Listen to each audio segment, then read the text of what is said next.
U.S. Family caregivers are literally the largest workforce. So my mission and my goal is to empower you. I teach professional caregivers, and that's great. They've got a job, they're being paid to do it, they've been hired to do it. But who's coming in alongside our family caregivers that are doing it for all the right reasons, but they don't have the training and the understanding? And so that leads to a whole lot of frustration. So you get family members that will come to me and they'll say, he's so combative, she's so combative, she doesn't do this, why don't they do that? And there are reasons for that, and nobody's taken the time to really sit down and explain that to you. So that's why I started More Than Heart. More Than Heart comes from every one of you in this room have a heart, right? You have a heart to do what you're doing. You're not just doing it because you're obligated, you're doing it because you care about the people you're taking care of. But it really does take more than heart. Without the more than, you're frustrated. And if we can help you understand, if I can come in alongside you and explain behaviors and explain to you what's going on and why it's going on, then it leads to a whole lot better relationship with the person you're caring for and you're loving. So, there we go, hey. So the title of this presentation is When Caregiving Gets Tough. And you're all going, when is it not tough? Right? When is caregiving not tough? It is. So, I'll read this to you for just a second, because I thought, why not? Let's start. It often starts with something small. A phone call. Your father fell. He's okay, but we think we need some help around the house. Your mom went to bridge club and got lost coming home. I don't know what to do. That journey starts in a bend. A few errands, a short-term plan, nothing major, until 1 week turns into 1 month, 1 month turns into 1 year, and years turn into years. And somewhere along the way, you realize, this isn't temporary. This is the new normal, and normal is nowhere to be seen again. That's when you realize you become a caregiver. Each one of you have a story as to how and when that day happened in your life. And for each one of you, that day is going to be a little bit different. But the reality of that day is each one of you became a caregiver. Now, we all come into this and we think, man, this is going to be easy. There's going to be butterflies flying around, birds zooming around. Everything's going to be great. I'm going to go in, I'm going to tell mom, hey, it's time to take your meds. What do you need? She's going to say, oh, you're lovely. Thank you for helping me. I appreciate it so much. But here is our reality. Here is our reality. And why is our reality like this? Because how many of you sitting in this room right now today can tell me you're ready to give up your independence for someone else to take care of you? How many of you can sit in here right now today and say, I got up this morning and I just couldn't wait to get naked in front of a stranger? Or, better yet, I can't wait to take off all my clothes in front of my adult child or grandchild. We don't do that. It's not normal for us to want someone else to help us. And it's certainly not normal for us to become vulnerable to the person that we raise or that we're in love with, our spouse, our partner. It's not normal for us to want to need other people. Yes, we know the scripture. It's not good for man to be alone, right? It's not. But we don't want to need that person. We want to remain independent. And so what we're going to do today is we're going to first off take off our own shoes. Because you hear the expression all the time, put yourself in their shoes. Well, they fail to tell you, in order to put their shoes on, you got to take your own shoes off. As long as your shoes are on, you're seeing it from your perspective. So what I want you to do this morning for me is take your own shoes off for a minute, and we're going to talk a lot about their shoes. We're going to talk a lot about seeing things from a different position. It's really easy to see things from your own, where you're frustrated. It's really easy to see it that way, because that's what's affecting you. And that's unfortunately the way we are as humans. We see things from our own side, our own perspective. Well, what I want you to do today is I want you to journey down a little road with me, and I have no idea what slide's coming up next, just so you know. We're going to journey down this little road, and we're going to try and see things a little differently. Once you start seeing things from their side, then there's a whole lot more compassion, empathy, and understanding. And that's where we're going to go, okay? And when I tell you, I have no idea what's going to come up next. I seriously throw these slideshows together, and then when I get into a place, I look and I'm like, okay, the audience is mostly our age community, so we'll direct it that way, or we'll do it this way. So I don't know, and I don't know what I'm going to say in advance, so if you're interested in it, catch it, because I'll never repeat it again. So, this right here, I will tell you of all the caregiving relationships there are, how many of you are daughters that take care of your moms? You need special prayer. Just go on up front today. There's a big sanctuary downstairs somewhere, I'm sure. Huge building. There's somebody that can pray for you. You need special prayer. The hardest relationship in the world is the daughter taking care of the mother. And I believe that with all my heart and soul. I believe that in every part of me. And the reason being is because this is the woman that raised you to be independent. And this is the woman that you rebelled against for that independence. And so that power struggle that existed in your youth and in your teenage years and in your young adulthood, and that judgment of you don't keep your house the same way I kept my house, that's all right there. And so a lot of your relationship, a lot of what you do comes from the friction that came from that relationship. Now some of us, not me, some of you, were fortunate enough to not have that friction in that relationship with your mom. And if that's the case, come talk to me later and tell me how. Because I have two daughters, and I obviously was a daughter. So I know it's a tough relationship. The second one that I think is really, really struggling is when you're taking care of your spouse. How many of you are taking care of your spouse? Bless you. Because this is the person that's been your helpmeet your entire marriage. This is the person that you're committed to out of love, sometimes out of duty, definitely out of respect. And this is the person that provides you that comfort and that intimacy and that warmth. And now you're in the position of being their caregiver. That's a tough one. It really is. And so how do you define that line between I'm their caregiver and I'm their lover? And there is a way to do it, but you have to be able to communicate through that. And so, and I'm not talking about this hot, passionate, I'm their lover. I'm talking about I want to hold your hand and know that you're still with me. That lover, that security blanket that we all want and need. So that's a tough relationship. And you got to realize that every part of caregiving is about a relationship. Now think about a relationship like this. Relationships are dances, right? Every relationship you have is a dance. And every dance has its own moves. So in your spousal relationships, you're used to your spouse reacting a certain way. And you have been. You've been married for more than a year. You know how they're going to react when you walk in the door, for the most part. And when they don't react that way, you're pulling them back into that same dance. You're going to try and get them back. So when you get into these relationships where there's cognitive decline, they're not dancing the same steps anymore, but you're fighting and you're frustrated to get them right back into those same dance steps. Am I making sense? A little bit, maybe? Okay. So the arguments that go on are often, I want to be independent. How many of you have ever had, for a temporary amount of time, long-term, whatever, been dependent on someone else for mobility? It's tough. It's tough. So, it's been 20 plus years ago now. For me, I spent a year of my life in a wheelchair.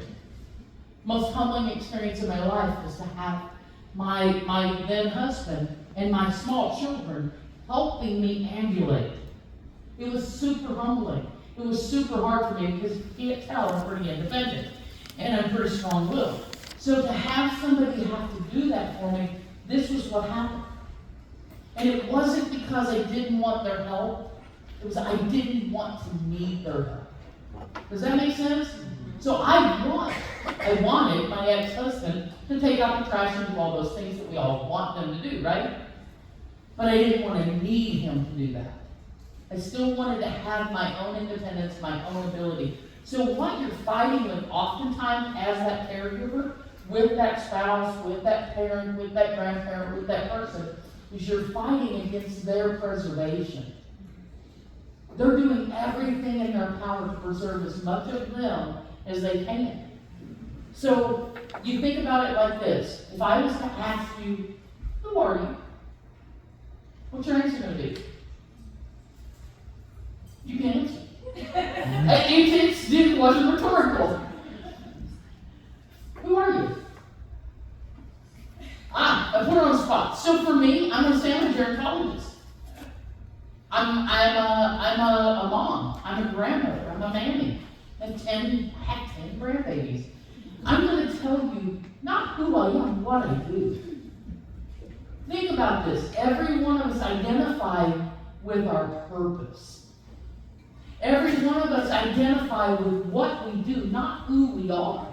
And that's what we tell people. When people ask us, who are you? Well, I'm a nurse, I'm a doctor, I'm a lawyer, I'm a custodian, I'm a housekeeper, I'm a housewife, I'm a banker, whatever. That's how we identify ourselves. What happens when we lose that? What happens when we lose that ability to identify ourselves? It's frustrating. And it's not just, it's maddening. Because we all need that purpose, we all need that feeling. And so when you come in and you tell your mom or you tell your spouse what to do, you're chipping away at a piece of that independence that they're preserving. And it's hard, so you have to come up with different ways to communicate. Everything in a relationship is about communication, right? Let's see what's coming. All right. As that family caregiver, you feel like you are juggling, right? You got more balls in the air than a circus juggler. You've got them flying up there. You got the kids screaming, Papa's needing his food. You got medicine to do. You're doing everything you can to keep the world going. And by the way, there's a fire on that stove right there. I mean, the light's on fire right now. And you're all trying to hold it together. One thing I have to tell you is, as maddening as it is, remember this, circus jugglers, professional jugglers, drop balls all the time. You don't have to maintain them all. That's a lie. That's a lie straight out of the pits of hell that keeps you oppressed to where you're so frustrated you're trying to perform it all. When somebody threw a whole other person's life in your hands and said, here, take care of them, take care of their bills, take care of every aspect of them, and by the way, you still have to go to work, you still have to take care of your kids, you still have to pay your own bills, you still have to do your own hygiene, your own family, your own spouse. You still have to be concerned about all of those things while you're getting up at 2 o'clock in the morning because mom had a fall.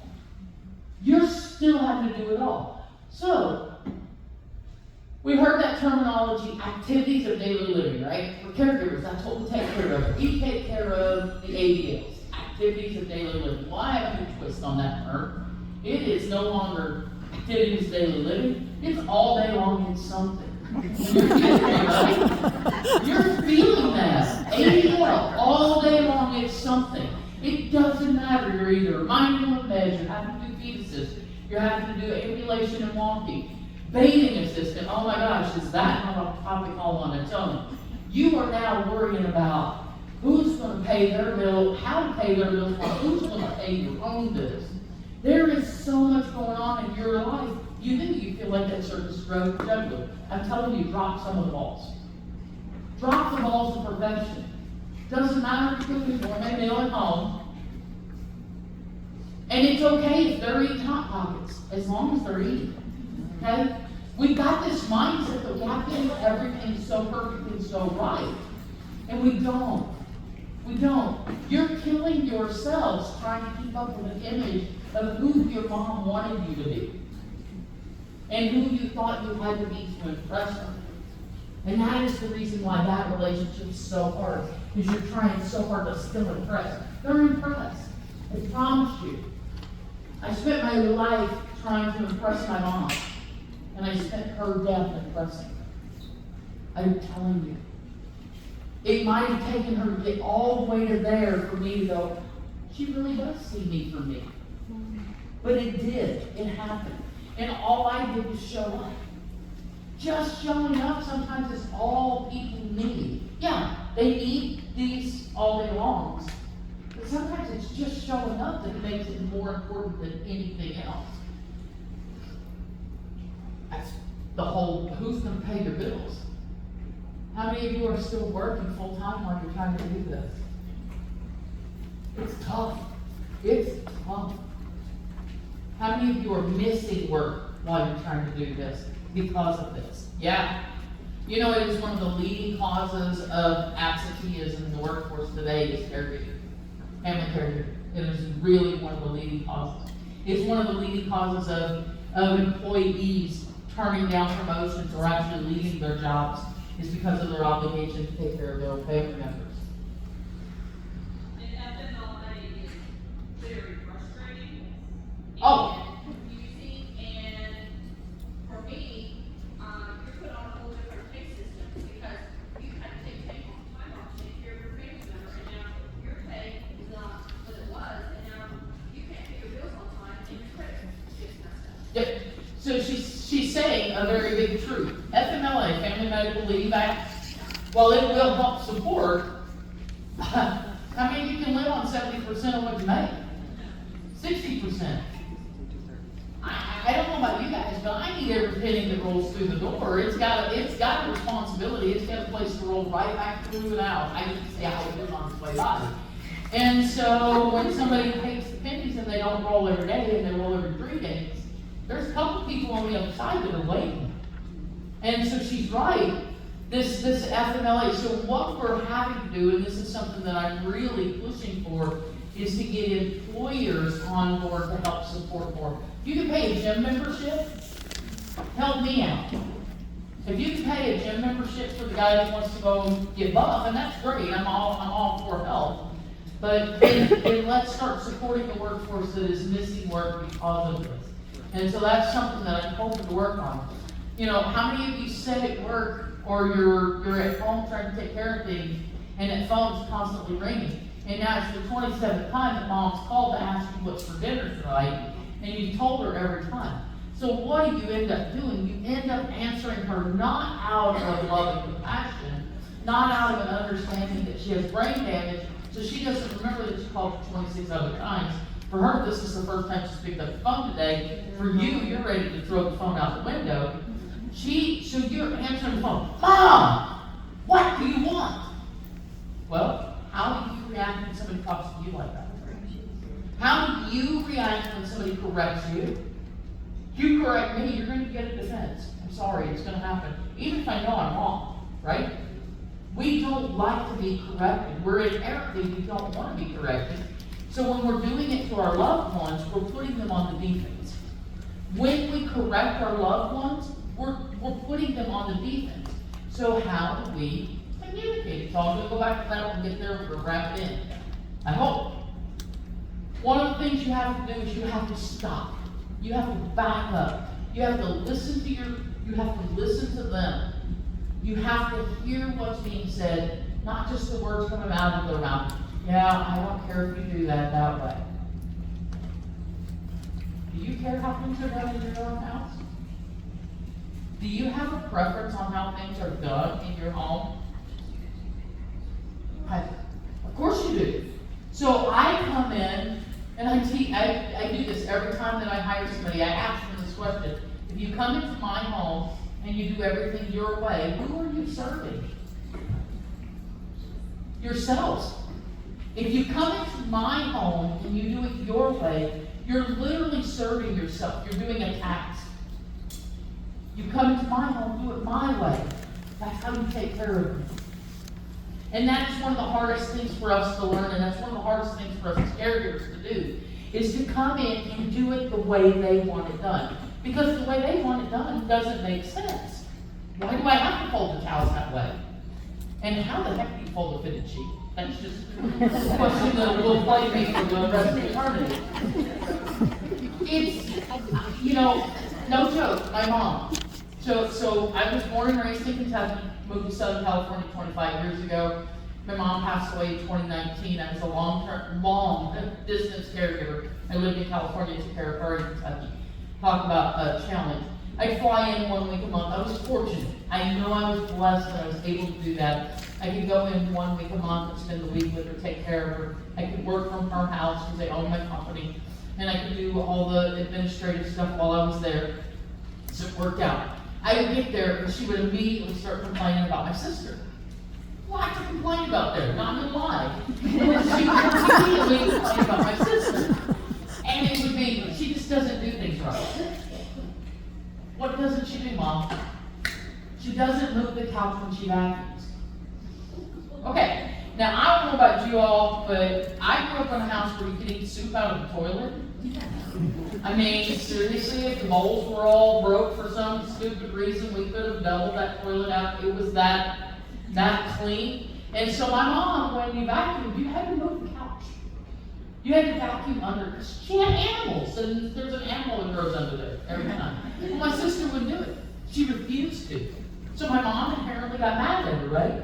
So my sister refused to just out of sheer spite. It was, I'm not going to do it that way. And so that's where that tension came in. So I would come in as a peacemaker and I'd say, well, Mom, it's 70% better than 0, so you got 70% of the job done. And her whole thing was, if it's not done right, it's not done at all. How many of you feel that way?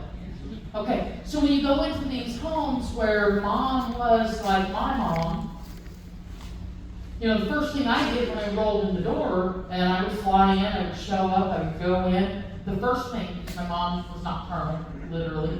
She thought that she was supposed to watch the sunrise before she went to bed. So I would go in and I would have that whole time to get everything clean before she got up, and she would know I was there. So I would go get the cat or the dog that had grown under the couch and clean it all up. And seriously, she'd walk down the hall first thing in the morning and she could see, and she'd go, thank you. As simple as that was, it meant the world to her. And I understand how much longer that may take, but in the grand scheme of things, how long does it really take? I mean, for us, it was a hardwood floor, so it slid really easy. It wasn't like I was picking it up on the carpet. It was literally just push it out of the way, run the vacuum. You know, less than 2 minutes, I was done with the task that she had begged somebody to do for weeks. And it would be every week that I wasn't there, she was mad because it wasn't being done. So I'm just telling you, stop and back up a second. How do they want things done? How did my mom always want things done? How does my spouse want things done? Been married to them for 35, 40 years. I know what they want. I've chosen not to do it for the last 35 or 40 years. Now, I probably need to consider doing it the way they want. Okay? It just is the best way to keep that relationship pure and honest. Okay, it really is. You as a caregiver, you have to do this though. You have to set some boundaries. And that also becomes one of the toughest things, because how many of you like to say no when somebody asks you for help? I'm not seeing any show of hands. You'll say no, all right. We got 2 no's in the room. Everybody else, somebody says, hey, can you come help me move today? Okay, sure. Where are we moving to? Oh, I'm moving to Atlanta. Can you come help me? Well, it wasn't on my agenda, but sure, I'll figure it out. Most of us are people pleasers, and that's the reason why you're caregivers. Okay? Otherwise, you'd be called task doers. Caregivers comes with the term care for a reason. Okay? Most of us are out here because we care a lot, but you do have to learn how to take care of you. Now, statistically, of all of you that are in this room that are caregivers, statistically, a large percentage of you will pass away before the person you're taking care of. Do you realize that? Statistically, they say it's like 60%. I'm not one that's ever going to sit out here and quote a bunch of statistics and causation studies, because statistics can be skewed anyway. I'm just not that person. But I do know, and I've seen it. I've seen where the person providing the care passes before the person that's receiving the care. And it's because this is one of the most stressful things you'll ever do in your entire life, is take care of somebody that you love in the way that they deserve without driving yourself into the ground. So setting up boundaries is okay.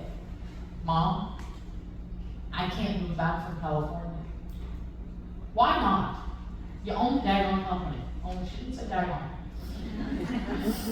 I know. Well, why can't you just move back? Mom, my life's out there. Well, I need you here. Mom, you can move with me. I'm not going out there. I'm not going to live in that hot sun. Why would I go out there to that sandbox?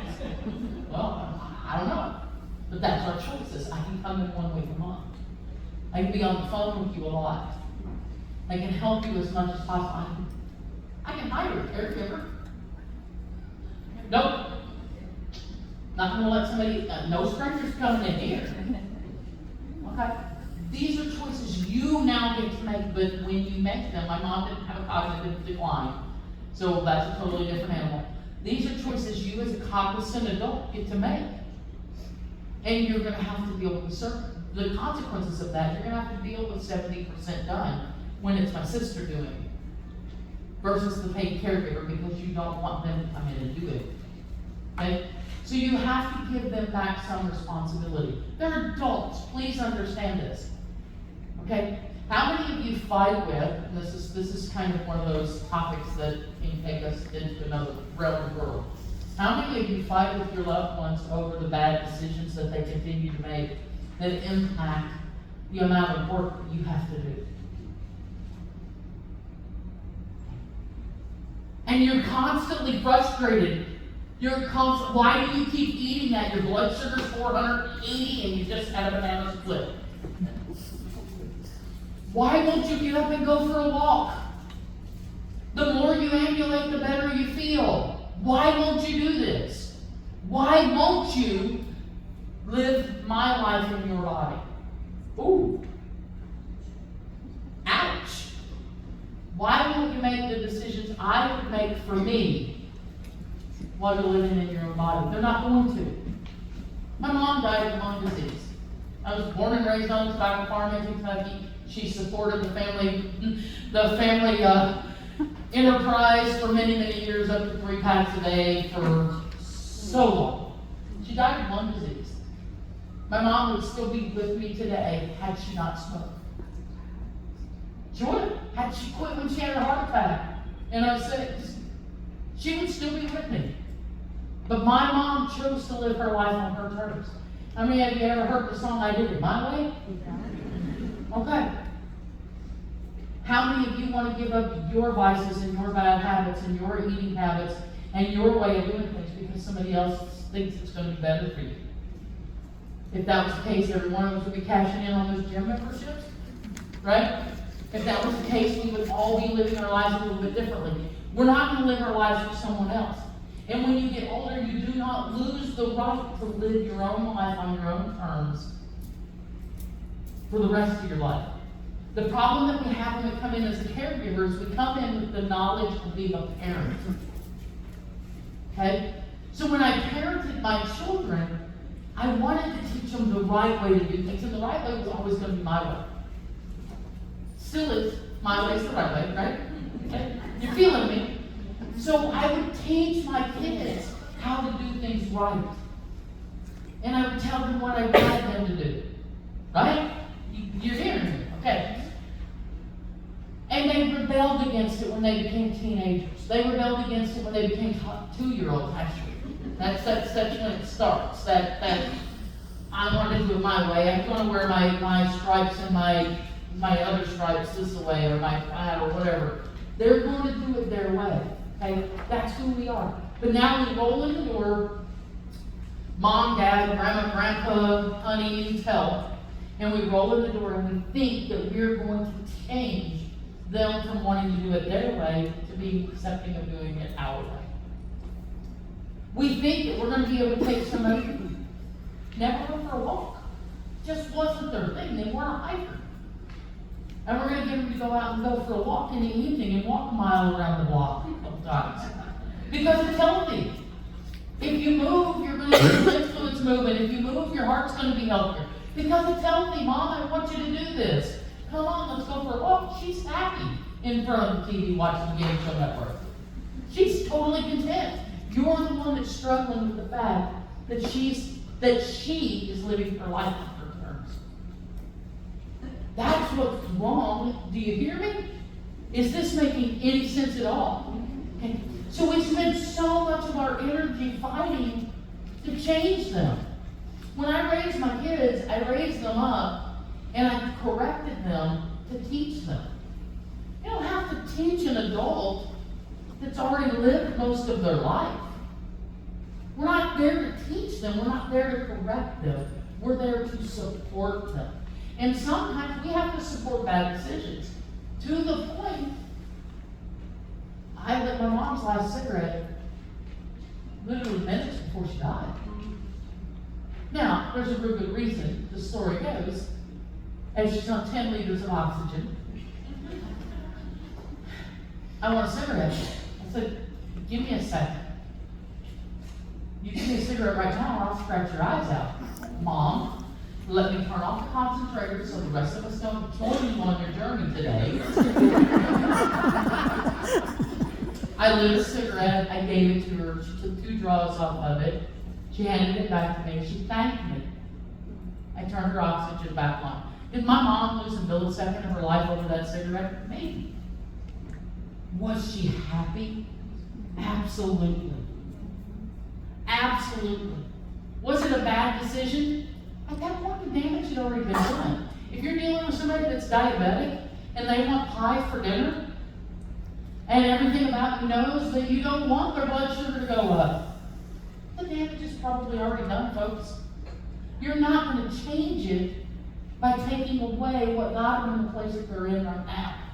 Unless we're talking about somebody that's much younger, and that is the case sometimes, where we'll have somebody in their 70s that maybe we could do some life-changing things. But if they don't want to, who are you battling and why are you battling?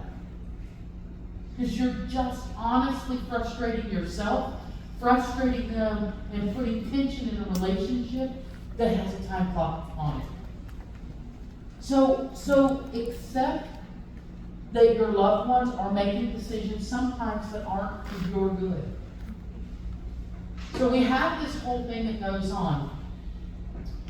You have to realize the moment that you realize that your loved one needs a caregiver, you start grieving. This is making sense. We think about grief in the terms of death. But we grieve all the time. We do what's called anticipatory grief. We grieve things that we anticipate happening. We grieve a loss that we know is going to eventually come. But we grieve the little moments. Why do you have empty nest syndrome? What do you think empty nest syndrome is? It's grieving your kids because they left. It's grieving that your life is no longer the life that you had. And for us, with our loved ones, it's grieving the life we hope for. If it's a spouse, you're grieving the partner. You're grieving the relationship. You're grieving the hope for a retirement of travel and plans and lots of money and all those things that weren't going to happen anyway. You're grieving them now. If it's your parent, you're grieving that strong force that they once were. So you're grieving. But what you got to realize is they're grieving too.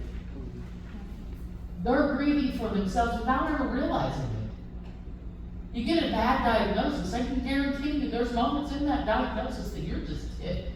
You're upset because you don't want to go down this way. Because you want to retain your independence. So you've got 2 people that are grieving. Grief, do we know how it runs? It's like this. It doesn't go this way. You don't go, okay, I got diagnosed. Oh, okay, I've accepted it. Oh, wait a minute, I was mad. You don't do this. Okay, it doesn't go in this like linear fashion and then all of a sudden you're great. It goes like this. So one day you wake up and you're totally okay. Yes, I have dementia. And I know that I have dementia. I've got a diagnosis. I know it's happening. And then the next day, I forget how to make something that I've made for years and years and years. And it comes out of the oven and now I'm ticked off. And I am mad.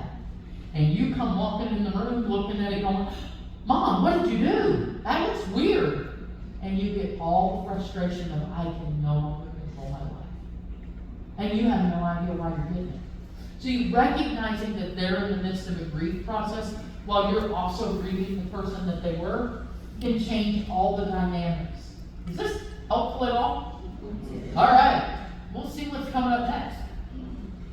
I don't know, she's looking really, really frustrated because this is I'm telling you guys, it's super frustrating. Walking a mile in their shoes, that's what we're talking about today. You're going to be pulling your hair out. This is hard for everyone. That's where we're at right now. Realizing how hard it is on them. So taking off those shoes for a minute and going, you know what? This is tough. This is tough. I don't want somebody to have to change me. I don't want to become incontinent and have to have somebody change me. That's humbling. I don't want to do it for an accident, and I certainly don't want to do it for an aging issue. An accident's temporary most of the time, right? I told you I spent a year in a wheelchair. Well, obviously I'm not in one now. So it was a temporary thing, but at the time I didn't know that. I didn't know how long term it would be. And so it was terrible. By the way, if you're in a wheelchair, it's a totally different perspective. How many of you have ever spent time in a wheelchair? You're smelling everybody's butt. I'm not kidding you. The amount of bodily functions that passes in a crowd is like, whoa, you don't realize why you're standing up and what's going on. But down here, those people that are passing gas while they're walking, it's happening. You're not realizing that that's the position that some people are now in. And so I can get a little grumpy because this dude that's walking in front of me has been running walking carts, and it's been going on, and it's right here. You can be a little upset over those things, but you don't know why you are, and the pusher certainly doesn't know what's going on, right? So you have to back it up and realize how hard things are in their shoes. And once you do that, I can promise you your perspective is going to change. I can't take away the hardness of this job. I can't make it easier for you other than to help you understand. Now, how many in the room are managing someone that has dementia? Dementia is my field of study, so I'm a gerontologist, got a psychology degree. My emphasis of study was dementia, cognitive decline, brain damage. So we're going to touch, because this isn't part of this. It's like, I don't think, I don't know what's going to come up next.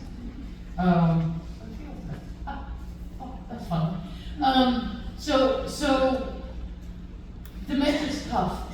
And if nobody's ever told you, please hear me right now. Progressive dementia is brain damage. Okay? It is brain damage. So if you're the spouse of someone, if you're the wife of someone who has dementia, how many times has your husband asked you a stupid question? Right? Honey, where are my socks? I put them in the oven for safety. Why? Why do you guys do that to us? Why do you guys ask us those kind of questions? Okay? So now you're the spouse of someone who's got dementia. And they look at you and they say, where are my socks? And instead of getting, oh, my husband or my wife has brain damage, they're struggling, they get, where the heck do you think I put that? They get all the years of all of the energy, of all the stupid questions, and all the times that they've asked something that you thought you already know the answer to this. But today they don't know. And so you have to reprogram your brain as the healthy human to recognize that they're not the same. Okay? And instead that relationships are dances. So you're going to inherently you're going to try really, really hard to pull them right back into that same dance step. So you're going to respond with the same type of response. And they're going to look at you like a deer in the headlights. They're going to look at you like, I don't have a clue why you're telling me that. Where's my drawer? But they can't verbalize that. Now, the real frustrating one, and I hear this a lot from family members with someone with dementia, is, well, they're just manipulating. He put his shoes on yesterday. He can't do it today. He could put his shoes on yesterday and he can't do it today. He is manipulating me. He is using me because he knows I'll just do it for him. How many of you have ever felt that way? Thought that, seen that, heard that? Hey, let me tell you something. It's not the case. Understand the physiology of what's going on, and this is tough. So we're going to do it this way, right brain, left brain. Okay, bunch of neurotransmitters. It's over 100 billion of them. It's crazy. Think about the nighttime sky, how many you look up at the stars. It's naked eye, you can see it. You can see about 10,000. And it looks like they're everywhere. Think about that number, 100 million up here in this little noggin, firing like this. Okay? Now, they have to talk to each other. Okay? Neurotransmitters have to talk to each other. For us to do everything. For every function that goes on in our body, they have to talk. Okay? Now, let's swing a pendulum. Okay, you got the picture? Pendulum swinging. See me? Don't see me. See me? Don't see me. Yesterday, I could put my shoes on. It was connected. Today, the pendulum's in this position. I can't do it. I'm not manipulating you. For today, that connection's gone. And it may come back tomorrow. It may come back tomorrow. It may be 2 or 3 days down the road. And it may never come back. But for right now, I can't. And yesterday I could. So think about this when they're asking those things and you're like, you could do it yesterday. Yesterday this wasn't a problem. So what changed? The place the pendulum's in. Okay? And I know you're going to have, like, you can get neurologists that'll come in and read all these amyloid plaques. They'll tell you all about this. They use a bunch of $5 words and I'm like, you got a 25-cent vocabulary? Stop talking to me up here, get it in me right here. 2 sides of the brain, have to talk, pendulum, interruption. Okay? Best way to look at it is, okay, today you really don't know where your socks are. Not you've been asking a stupid question for 35 years, and I'm ticked off because you keep asking me. Today you truly don't know. Today there is brain damage. Today it's not working. Let me ask you this question. How many of you set reminders to come through today on your phones? Woohoo! How many of you set reminders for daily living all the time? Anything you gotta do? All right. Bless you. Why is it that if a kid asks for a reminder, what does the kid they need it? Why is it that we can remind kids of things? Why is it that everybody in this room can say, yeah, I have to have reminders? And the minute an older person says, I forgot to feed the cat last night. Oh, Mom, you got a little long. Oh, Mom, you're going to have to go to an assisted living. You can't live alone. Why is it that we do it that way? Why do we stop looking at aging like it's a normal process? And it became a crisis. Aging is not the crisis. Aging's normal. The crisis is I'm just sitting in this room. It's unsupported, unmanaged, unpaid caregiving that's trying to do the job that they desperately want to do without the skill set, the understanding, and the knowledge. That's the crisis. The crisis isn't aging. Aging's been happening since humanity started. How many of you are older right now than you were when you sat down? Are you in crisis? No, you're not. So if Grandma says, I forgot to feed the cat, the first thing we start talking about is that Grandma can't live alone. She forgot to feed the cat. The cat's gonna die. How about, hey Grandma, can I give you a call at 6 o'clock at night? Can I set a reminder at 6 o'clock to feed the cat? Oh, yeah, that'll be helpful. Okay, good. Because if you do it that way, then when Grandma forgets to take her pills, she's not hiding that from you. She's going to tell you. She's not going to say, oh, I can't tell them because they'll tell me I got to go to an assisted living. I'm going to put the pills in the trash can so nobody knows that I forgot to take them. It happens, folks. And it's because we set things up for failure. We have set our aged community up for failure by not viewing it as a normal process. Am I making sense?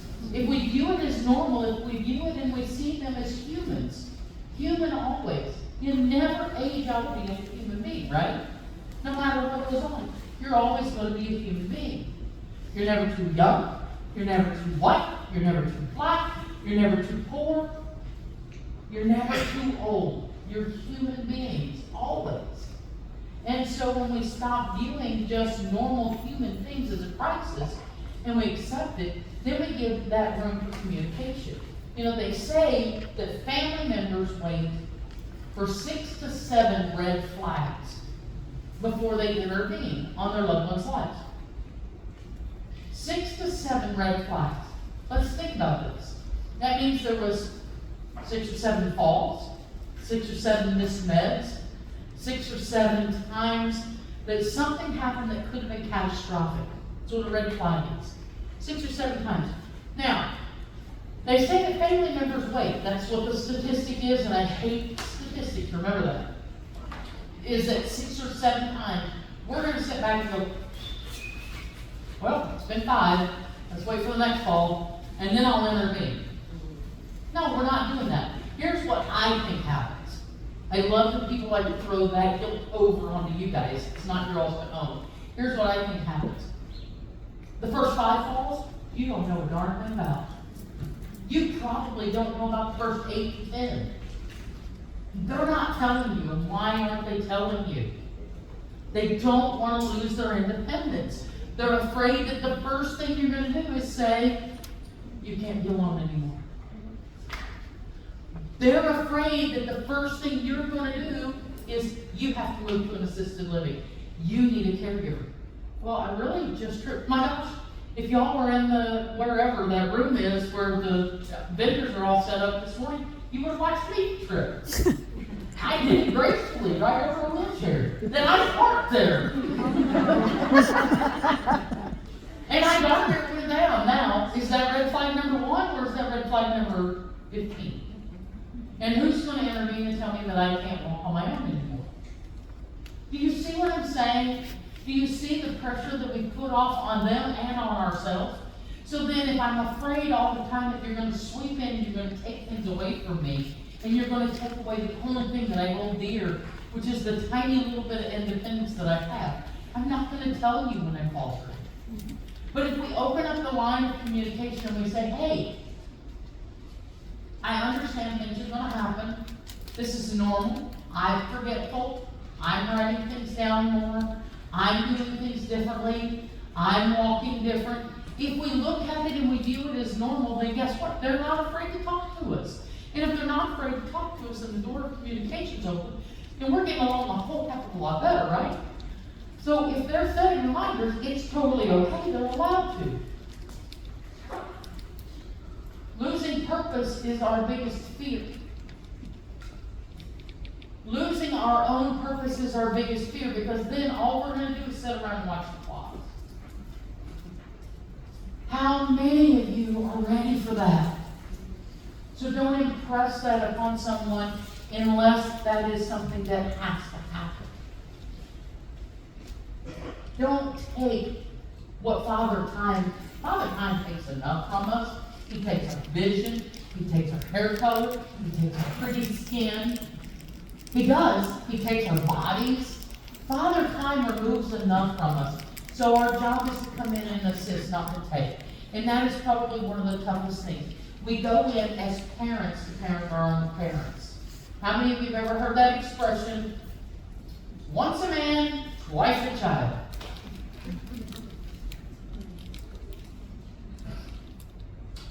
How many of you are aging backwards? And if you are, come rub up against me, touch me, let me have it, that's that. Seriously, we're not aging backwards. We do not go through our second childhood again. I think there'll be slides up there in a second. But this is what we do when we get that call. We run in, we're going to save the day. How to save the day the only way we know how to, which is to come in and take over control of everything. That's not saving their day, folks. That's actually ruining their day. This one here.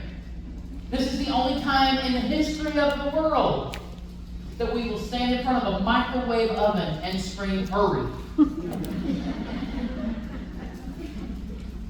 I'm telling you what, that 1 minute and 23 seconds, because that's the easy buttons to hit, for my coffee to warm up, is just too darn long sometimes.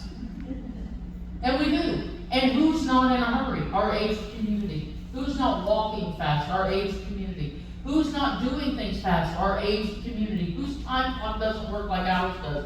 Our aged community. So we're always frustrated that they're not working on our time, doing it our way, the way we think it should be done, the right way. Because they're doing it their way, which is their right way. Let's keep rolling. I've got like 10 minutes. Seniors are adults. They are. They're always adults. Whoop, whoop. I like this one. It's not their second childhood. It is not. We're not going backwards. I absolutely deplore, I hate, it disgusts me to hear someone say I'm going to change an adult's diaper. I'm sorry, I understand that marketing puts it that way, but that's not kindness. There's no dignity in that. I tell people all the time, if you walk in, if I have stroke, and I have literally no muscle movement, I'm now fully incontinent, I'm bedridden, and a caregiver walks in the room and says, I'm going to change your diaper, I can promise you my muscle memory will not go down. They will be laying on the ground. Don't treat me like a child, and that is one of the things that we do, because the only way we know how to take care of someone is to parent them. Let me say that again for the people in the back. The way we know how to take care of someone is to parent, because that's how we care for our children. And so we come into these adult houses, we come into their rooms, and we start to treat them like children again, and we create that once a man, twice a child mindset. And that's the last thing they want. There's no dignity to that. Treat them like the adults that they are. Allow adults to make bad decisions. How many of you have ever made a bad decision in your life? As an adult? Okay. And guess what? You suffer the consequences of it. And I get it. And sometimes as caregivers, we suffer the consequences of their bad decisions. I suffered the consequences of my mom's bad decision to continue to smoke, and I lost her at 74 years old. I should not have lost my mom at 74 years old. I did. And guess what? She made the choice. And I'm okay with that, because it was a choice she made. Whoop, whoop, let's go. Aging is one direction. We don't age backwards. And then there's the Human Always Certified. So it is an initiative that I started that literally says we're human always. No matter what we do, no matter where we go, no matter how we present ourselves, we are 100% human beings, and we should be treated with the same humanity, dignity, and opportunity as every other human being. You get to observe and not be a helicopter. We've all seen helicopter moms, you know, the ones with the kids on the playground and they're playing. You got one over here that's falling off the monkey bars about 12 times. Mom's over there, she's reading a book. She's like, all right, they're gonna break something. I said it with my own children. My daughter was playing around the stairs at my mom's house. My mom was yelling, telling me to get her, and I'm like, she'll fall once. She won't get on again. And it came out of my mouth, and she fell, busted mouth, blood everywhere. My mom's now, I told you so. I cleaned her up. Guess what? She stopped playing on the steps. It was the way I parented. So we can choose to be a helicopter caregiver. Helicopter parents wear themselves out. That propeller takes a lot of energy.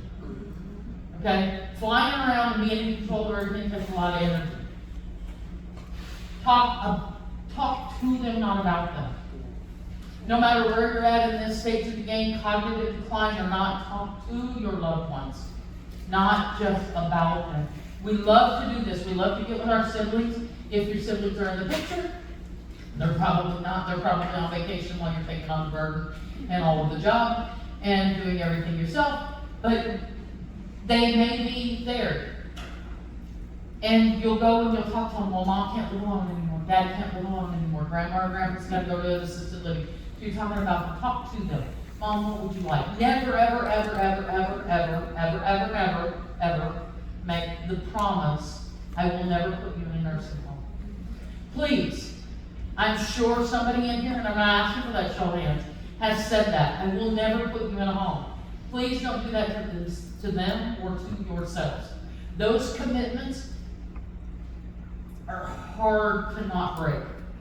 Because there could come that day where their level of care far exceeds your abilities to manage.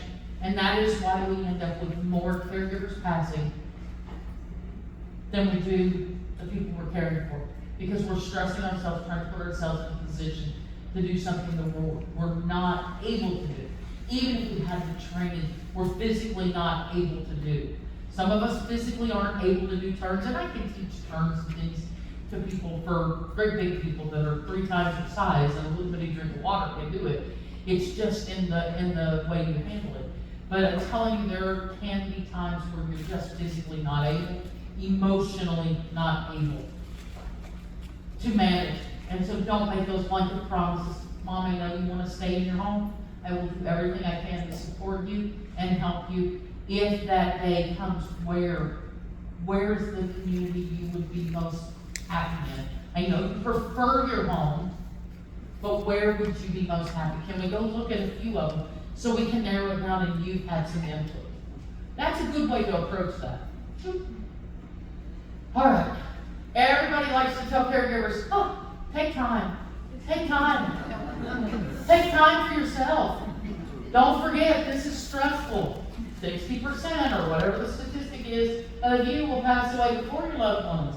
Take time, take care of yourself. Go take a walk, go sit on a park bench, read a book. How many of you have time to sit on the toilet uninterrupted? I mean, it's tough, right? So I had a lady call me the other day, I think that's the next, yep, there it is. I had a lady call me the other day. Well, didn't call me, she sent me a message on social media.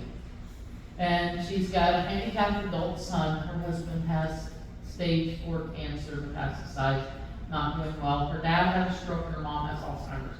She's living in a home with all of them. She is living, honestly, on nights. It's their, and she's messaging me and she's just pouring all this out. And she's like, I don't know what to do. I don't have any help, and I can't afford any help. See, it's really easy to say, well, go get some help. Hire a caregiver. Okay, you paying for it? Because I'm getting less pennies rolling through the door than I used to. And God forbid when that loved one passes away, the pennies even less, and that's happening. So I get it. So she lays it all out there, and I said, look, here's the best thing I can tell you to do. I can't take any of those 4 things away from you. I can't. God bless you for doing it. But here's one thing I can tell you to do. Go get your car. Close the doors. Roll up the windows. And scream. And scream as loud and as hard as you can. And scream and scream. And while it might sound stupid and the neighbors will definitely look your way, don't do it in the Target parking lot. Don't call it something. It might sound stupid. That release will actually release endorphins. That release of energy will actually release endorphins. And you'll be able to walk back into that house with a whole new perspective. You'll be able to walk back into that house with a whole lot more understanding of why I'm here. And less frustration. So I get a message from her like a week later. She said, I have to tell you something. She said, I'm in my car every day. She said, I have this great relationship with my car now. She said, and it is the best thing I've ever done. She said, it is helping me so much just to be able to get it out. You're caregivers. You're dealing with grief. You're dealing with the potential loss of a loved one, whoever that loved one is. You're watching them decline. And that alone is hard. But you're also watching another human being be more dependent upon you when you maybe were dependent upon them before. You are struggling all on your own to take care of yourself and manage it all. The stress of this is overwhelming. And the one thing I can tell you is, go get your car and scream. And I know it sounds stupid. How many of you are willing to try it? Okay. True story. When I was much younger, I've lived 1,000 lives. I was one of the first females. I was the first female ever to make senior production at Dow Corning Chemical. I'm from Kentucky, right? Predominantly male environment, right? And here I am, and I wasn't built quite as heavy as I am now, but here I am, this female in this predominantly male environment, and it wasn't great. You ladies that entered the workforce, you know what I'm talking about. We really struggled with a lot of prejudices and stuff, and I would come home very upset. I have 4 kids. I would come home very upset. So on my front porch, I had a heavy bag and I had a ball bat. I was a softball player. And before I would walk into my house to be a parent, I would stand up there and I would beat the hell out of that heavy bag. And then I could be with them. I had to get rid of that frustration. I had to get rid of that negative energy in a way. Now I'm not going to swing a bat at a heavy bag, and I couldn't hang one on my porch so the neighbors would really look at me weird. I'm in California now. Kentucky, they didn't care if you put it outside the refrigerator. And so now it's getting carbs free, and I'm telling you it will help. The other thing I can offer you, and this is not just a sales pitch, this is something. Check me out on morethancar.com. It's really simple to find me. Check out my social media. There's all kinds of clips, all kinds of little tidbits and stuff. And I will tell you that there'll be more of me out there coming up. There's all kinds of stuff out there. I do have a paid VIP room where you can get long videos, hours and hours and hours. But the thing that I love the most about that paid room, and it's $30 a month or $300 for the year. But the thing that I really like the most about that paid room is that there's a component in there. Anybody remember the old AOL chat rooms? Okay. It has that style chat room in it where you can peer-to-peer talk. So it can be 2 o'clock in the morning and you can get on and say, hey, is anybody here? Mom just had another fall. I'm at my wit's end. And somebody over here in Australia, because it's actually my second greatest following is Sydney, Australia. Somebody in Australia can type back in and say, you know what, I'm up and I'm with you. I was doing that last night. And so it's a support group of peers that happens, and it's not having to leave and go to those support groups. So if you want, and you don't have to, I'm not here to sell, but if you want, definitely follow me. And if you want to join that VIP room, please do. Twice a month I do a Q&A, an hour-long Q&A for our VIP members on Zoom. So I sit in front of a camera, you guys sit in front of your computer, and you get to ask me questions as a group. And so it works out really well. There's a lot of videos and a lot of stuff like that. And because we came and drove in, I don't know where it's at.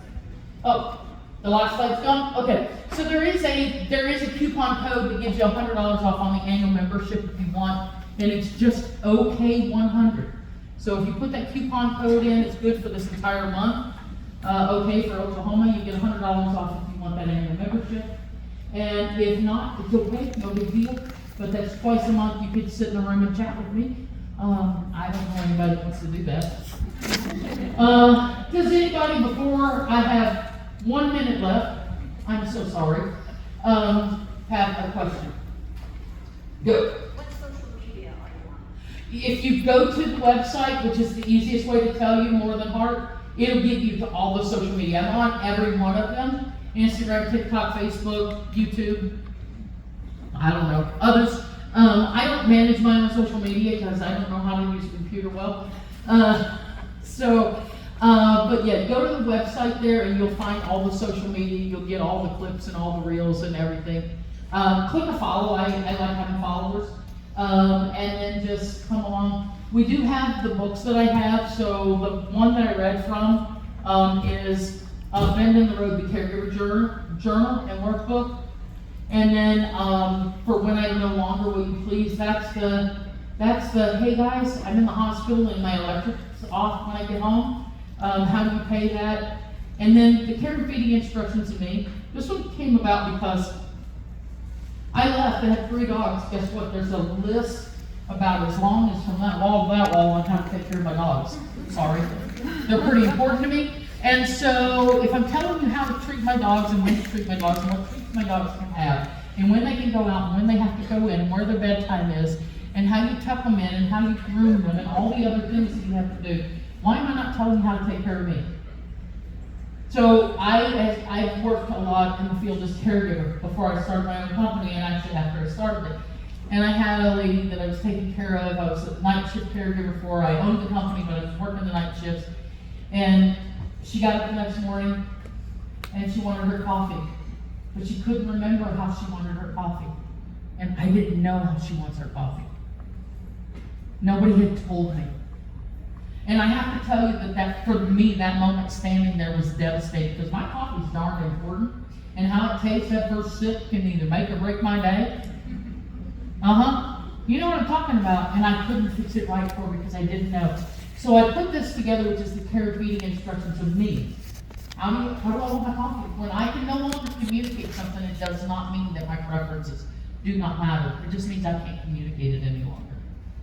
So I'm always going to want my coffee to taste the way I want it to taste. I'm always going to want myself to be covered until I'm asleep with a fan on me, not uncovered. I want my feet covered. And how many of you want your feet out? If you don't tell somebody, they're not going to know. So I put together those 3 books. We do have a booth out here. We are actually selling stuff. Shh, they told me I could. They said if you're driving from California, you could sell your books. So they're over there. Donna will go back out to the table if you want them, and then I can sign them as well if you want that. Other than that, thank you guys. Thank you.